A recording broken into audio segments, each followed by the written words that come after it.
You can memorize thousands of vocabulary words, but when it comes time to actually speak, you still completely freeze. This happens because of how we are taught to process language. Here is what that looks like. You hear an English phrase, match it to your native language, decide what you want to say in your native language, and then search for the translated English words to form your answer. Let's call this the translation pipeline. The problem with this pipeline is that you are doing two tasks at once, thinking and converting. That doubles the time it takes to respond. It breaks the natural rhythm of the conversation, and that delay creates a surge of anxiety that causes your mind to go completely blank. To speak without hesitation, we have to remove the middle step. We need to build a direct path from the meaning of what you want to say straight to the English output.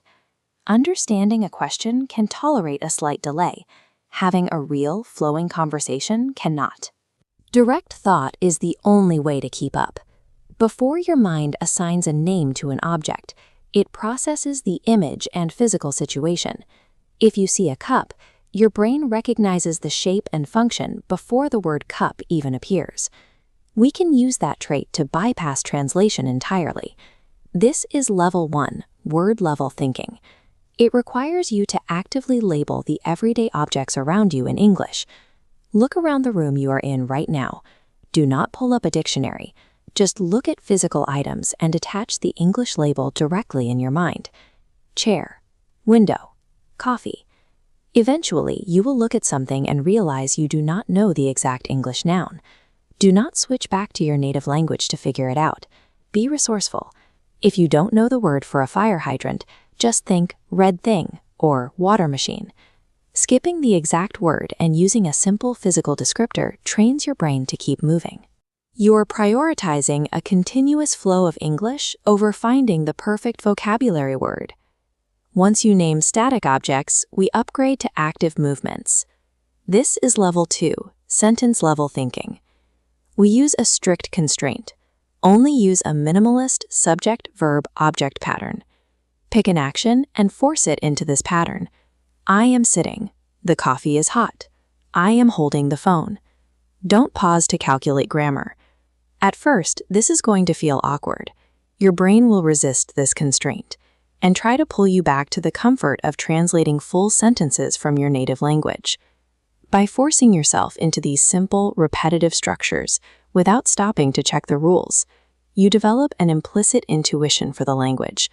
You start to feel how English is supposed to sound, rather than trying to calculate it like a math problem. That brings us to the final tier, level 3, or idea-level thinking. This tier handles abstract concepts, your internal feelings, and your future plans. The primary tool here is the micro-monologue. This is a 10 to 20 second burst of internal self-talk about an upcoming task or a current emotion. Instead of just stating an action, inject an emotion or plan into your inner voice. I am tired of typing. After this, I will buy a sandwich.